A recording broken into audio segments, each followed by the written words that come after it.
ये कहानी किसी आम रात की नहीं है। ये कहानी है उस रहस्यमयी रात की जब एक साधारण सी लड़की ने उठाया ऐसा कदम जो अब तक किसी ने नहीं उठाया था। रात के 2 बजे जब पूरा पहाड़ सो रहा था, न कोई आवाज न कोई हलचल, बस बर्फ की ठंडी सांसें और एक अनदेखा डर। उसी समय एक लड़की चुपचाप अमरनाथ की पवित्र और रहस्यों से भरी गुफा की ओर अकेले निकल पड़ी। न उसके साथ कोई था, न पीछे कोई परछाई। लेकिन जब वो उस प्राचीन गुफा के भीतर पहुंची तो वहां कुछ ऐसा हुआ जिसे देखकर न सिर्फ उसके रोंगटे खड़े हो गए, बल्कि कैमरे ने भी कैद कर लिया वो चमत्कार जो आज तक सिर्फ कहानियों में सुना गया था। क्या वो महादेव का आशीर्वाद था या कोई दिव्य शक्ति उसे बुला रही थी? उसके साथ जो घटा वो आज तक किसी के साथ नहीं हुआ। इस वीडियो में हम आपको दिखाएंगे वो हर पल, वो हर सबूत और अंत में वो अनदेखा सच जो आपके विश्वास को पूरी तरह बदल देगा। तो ध्यान से देखिए, अंत तक बने रहिए, क्योंकि इस बार महादेव ने खुद किया है चमत्कार। हिमालय की बर्फीली चोटियों में बसी एक ऐसी दिव्य गुफा है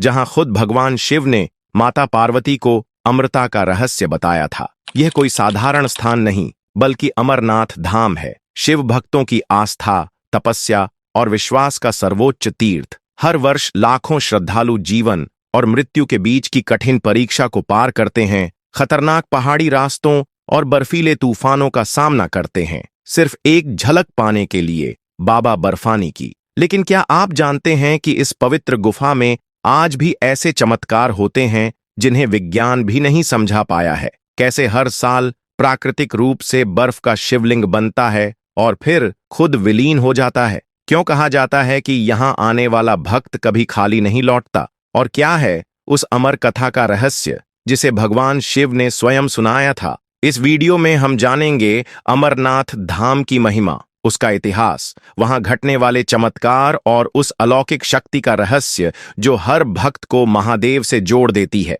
तो वीडियो को अंत तक जरूर देखिए, क्योंकि यह तीर्थ सिर्फ एक स्थान नहीं, बल्कि महादेव का जीवंत और जागृत स्वरूप है। हर हर महादेव। देहरादून की शांत वादियों में रहने वाली मृणालिनी एक समझदार और संवेदनशील लड़की थी। उसका जीवन सामान्य था, लेकिन एक रात सब कुछ बदल गया। करीब 2 बजे उसके पिता अचानक गहरी नींद से उठ बैठे, चेहरे पर डर, शरीर पसीने से तर। मृणालिनी ने घबराकर पूछा, क्या हुआ पिताजी? पर उन्होंने बस इतना कहा, अब सो जा बेटा, सुबह बताता हूं। सुबह उन्होंने बताया कि उन्हें सपना आया अमरनाथ गुफा का। वहां एक दिव्य आकृति ने उन्हें पुकारा, बेटा मेरी गुफा में आओ, मैं तुम्हें मुक्ति का मार्ग दिखाऊंगा। यह सपना उन्हें भीतर तक झकझोर गया। फिर एक दिन उन्होंने घोषणा की, मैं इस बार अमरनाथ यात्रा पर जरूर जाऊंगा। ये सिर्फ सपना नहीं, महादेव का आदेश है। परिवार घबरा गया। एक तरफ खुशी थी, दूसरी तरफ डर, कठिन चढ़ाई, बर्फीले रास्ते, अनहोनी की आशंका। फिर भी वे निकल पड़े।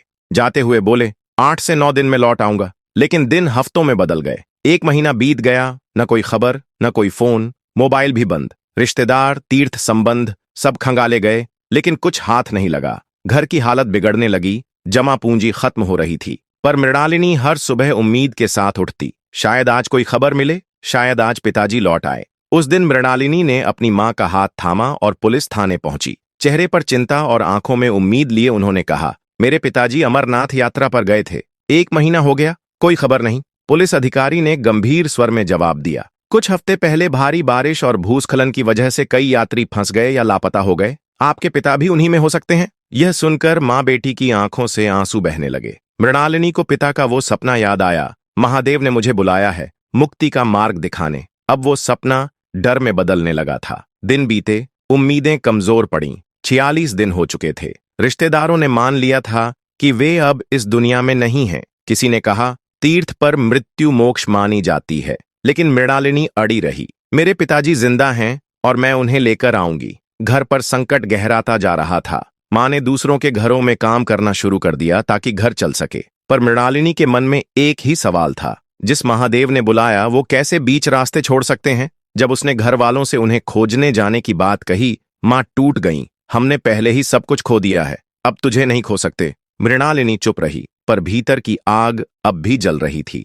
लेकिन मृणालिनी जानती थी कि उसके परिवार वाले उसे कभी अमरनाथ नहीं जाने देंगे। वह पहले ही सब कुछ खो चुके थे और अब उसे भी खोने का जोखिम कोई नहीं लेना चाहता था। पर मृणालिनी का फैसला अटल था। जब रास्ता न मिला तो उसने एक राह खुद बना ली। एक रात जब पूरा घर गहरी नींद में डूबा था, वह चुपचाप उठी। न कोई शोर, न कोई अलविदा, बस एक छोटी सी पोटली और दिल में पिता के लिए अपार प्रेम लेकर वह घर से निकल पड़ी। देहरादून की रातें ठंडी थीं, लेकिन मृणालिनी के भीतर की आग हर ठंड को जला रही थी। जाने से पहले उसने अपनी एक करीबी दोस्त से 10,000 रुपये उधार लिए थे।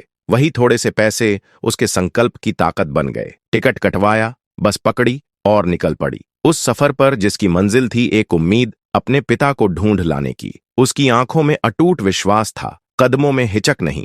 भले ही यह सफर अकेले तय करना था, पर वो जानती थी कि वो अकेली नहीं है, महादेव उसके साथ हैं। वहां से वह पहलगाम पहुंची, जहां से शुरू होती है अमरनाथ की असली परीक्षा, बर्फ, ऊंचाई और तप की यात्रा। उसके पास बस एक बैग था। बैग में एक छोटी टॉर्च, कुछ सूखे मेवे और पिता की तस्वीर थी। शरीर थक सकता था, लेकिन मन की आग उसे चलने से रोक नहीं सकती थी। रास्ता आसान नहीं था। बर्फ से ढकी पगडंडियां, फिसलन भरी चट्टानों की दरारें और चारों ओर गरजती सीटी जैसी हवाएं। पर हर चुनौती के बीच मृणालिनी खुद से कहती, मैं अकेली नहीं हूं, महादेव मेरे साथ हैं। हर कदम पर खतरा था, लेकिन उससे कहीं ज्यादा मजबूत था उसका इरादा। यह यात्रा अब सिर्फ एक बेटी की नहीं थी, यह एक विश्वास की यात्रा थी, एक तप, एक अग्निपरीक्षा, जिसे पार कर वह अपने पिता को वापस लाने की कसम खा चुकी थी। मृणालिनी को पूरा यकीन था कि महादेव उसकी प्रार्थनाएं जरूर सुनेंगे। अगर उन्होंने ही उसके पिता को बुलाया है, तो वह उन्हें उसके पास वापस लाने का मार्ग भी दिखाएंगे। अमरनाथ की वह पवित्र गुफा, जो सदियों से रहस्य, आस्था और दिव्यता की प्रतीक रही है, आखिरकार 3 दिन की कठिन यात्रा के बाद मृणालिनी उसके द्वार तक पहुंच ही गई। जहां हजारों श्रद्धालु बाबा बर्फानी के स्वयंभू शिवलिंग के दर्शन कर रहे थे,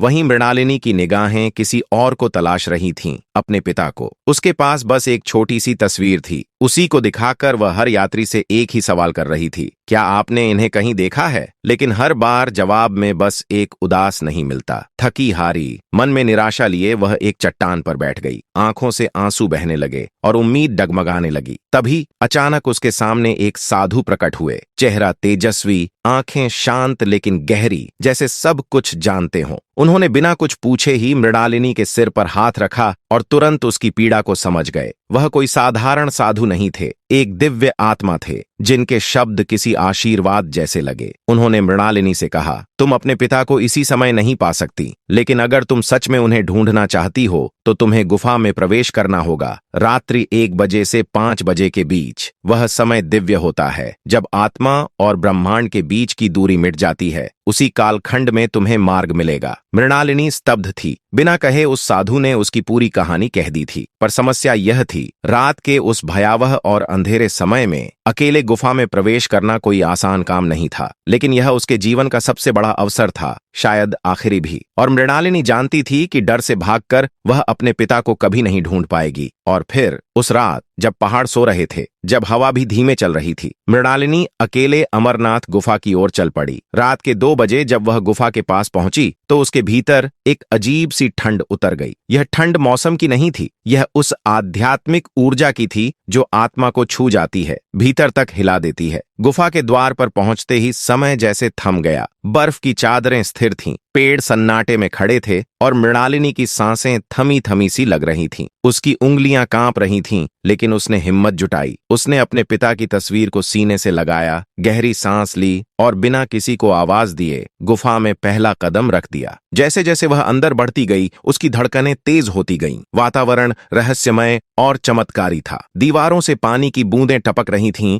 बर्फ पर पड़ती हल्की रोशनी चमक पैदा कर रही थी। लेकिन जो सबसे हैरान कर देने वाला दृश्य था, वो था गुफा के भीतर जलते हुए दीपक। ऐसी जगह जहां इंसानी मौजूदगी मुश्किल थी, वहां जलती लौ। कौन जला गया था ये दीप और क्यों? मृणालिनी अब हर सांस के साथ खुद को किसी अद्भुत रहस्य के और करीब महसूस कर रही थी। साधु महाराज ने कहा था, दिव्य समय में तुम्हें मार्ग मिलेगा, और वह समय अब सामने था। अमरनाथ की वह पवित्र गुफा, बाहर से जितनी ठंडी, भीतर से उतनी ही रहस्यमयी और दिव्य थी। बर्फीली हवा हड्डियों तक चुभ रही थी, पर मृणालिनी को वह ठंड नहीं, भीतर की बेचैनी अधिक परेशान कर रही थी। जैसे जैसे वह आगे बढ़ रही थी, उसका हर कदम उसे एक और रहस्य के करीब ले जा रहा था। कुछ ही दूरी पर चलने के बाद अचानक गुफा के एक मोड़ से एक रहस्यमय प्रकाश फूटा, तेज लेकिन आंखों को चुभता नहीं। उस रोशनी के बीच एक आकृति थी, एक दिव्य साधु, जटाएं कंधों से नीचे लटक रही थीं, चेहरा शांत, आंखें बंद, और वो साधु उस क्षण अमरनाथ की गुफा में गहरी ध्यानावस्था में थे।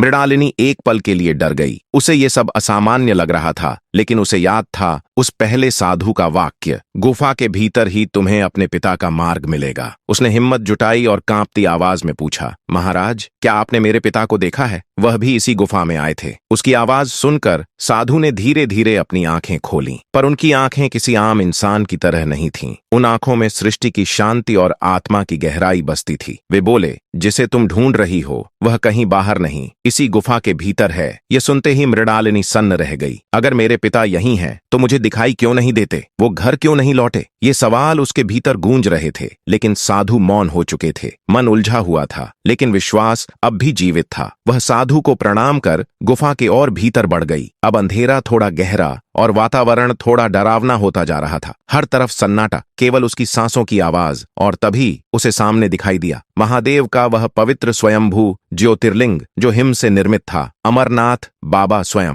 मृणालिनी कुछ क्षणों के लिए स्तब्ध रह गई। उसकी आंखों से आंसू बह निकले। हाथ जोड़ते हुए कांपती आवाज में उसने कहा, हे भोलेनाथ, मैं किसी मन्नत या वरदान के लिए नहीं आई, मैं बस अपने पिता को लेने आई हूँ। मुझे यकीन है कि वो यहीं हैं और आज मैं उन्हें लेकर ही जाऊंगी। आपसे प्रार्थना है, मार्ग दिखाइए। वो दर्शन करके जैसे ही आगे बढ़ी, तभी एक अनजानी सी आवाज गूंजने लगी, एक पुकार जो सीधे दिल में उतर रही थी। वह रुक गई। आवाज फिर आई, मृणालिनी। ये कोई सामान्य आवाज नहीं थी, ये वही आवाज थी जिसकी पहचान उसे जन्म से थी। यह उसके पिता की आवाज थी। आवाज सुनते ही उसका दिल उछल पड़ा। वो चारों ओर देखने लगी, लेकिन गुफा में कोई दिखाई नहीं दे रहा था। पिताजी, कहाँ हैं आप? मैं आपको लेने आई हूँ। पर कोई उत्तर नहीं मिला। वह डर, आश्चर्य और उलझन में डूब गई। पिताजी, आखिर आपके साथ हुआ क्या था? आप क्यों नहीं लौटे? क्या आप सही सलामत हैं? गुफा की दीवारों से अब उसकी आवाज टकराकर लौट रही थी, लेकिन जवाब अब भी अधूरा था। मृणालिनी की आंखें बंद थीं और वह लगातार आवाज की दिशा में पुकार रही थी, पिताजी, आप कहाँ हैं? तभी एक कोमल लेकिन थकी हुई सी आवाज उसके कानों में गूंजी, मृणालिनी,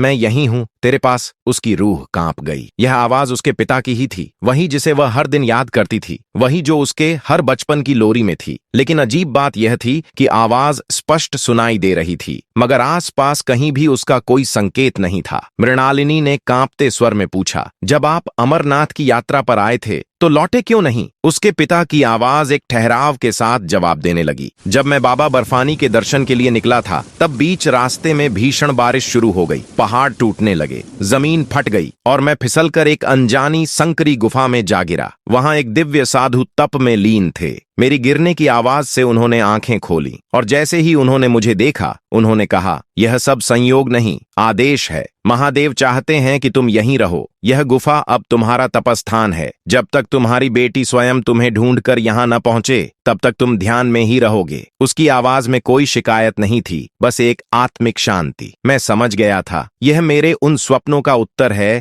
जो मुझे आते रहे थे। महादेव मुझे मुक्ति के मार्ग पर ले जाना चाहते थे, इसलिए उन्होंने ही मुझे यहाँ बुलाया था। मैं साधु के संग उसी क्षण से तपस्या में लीन हो गया। आज 2 महीने बीत चुके हैं। मृणालिनी अब समझ चुकी थी कि उसके पिता कहाँ थे, लेकिन सवाल अब भी वहीं था, अगर आप यहीं हैं तो दिख क्यों नहीं रहे? आपकी आवाज तो मेरे पास है, मगर आप स्वयं नहीं। और तभी गुफा के भीतर एक दिव्य प्रकाश फैलने लगा। एक चमत्कारी तेज उस अंधेरे को चीरता हुआ सामने आया। उस प्रकाश में एक आकृति प्रकट हुई, तेजमय, विशाल, शांत, जैसे समूची सृष्टि का मौन उस शरीर में समाया हो। और फिर एक गूंजती हुई आवाज, जैसे समस्त ब्रह्मांड बोल उठा हो, मृणालिनी, तुमने हर बंधन तोड़ डाला है। तुम्हारा प्रेम, तुम्हारा साहस, यह किसी साधारण श्रद्धा से कहीं ऊपर है। पिता के लिए तुम्हारी भक्ति, तुम्हारी अग्नि परीक्षा ने स्वयं मुझे विवश कर दिया है। जब प्रेम तप बन जाए तो सृष्टि भी सिर झुकाती है। आज मैं तुम्हारे पिता को मुक्त करता हूँ, क्योंकि आज उन्होंने नहीं, तुम्हारी तपस्या पूर्ण की है। और अगले ही पल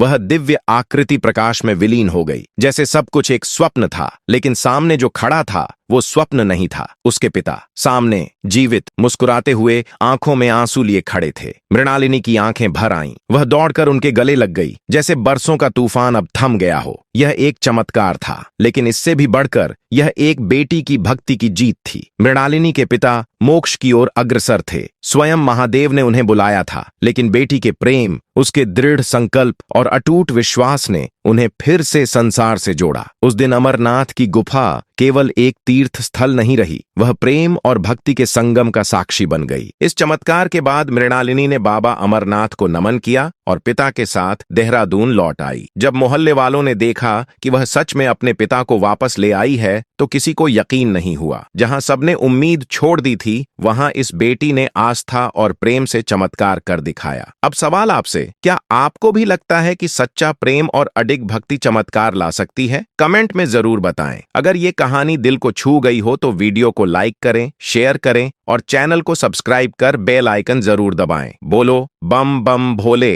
हर हर महादेव।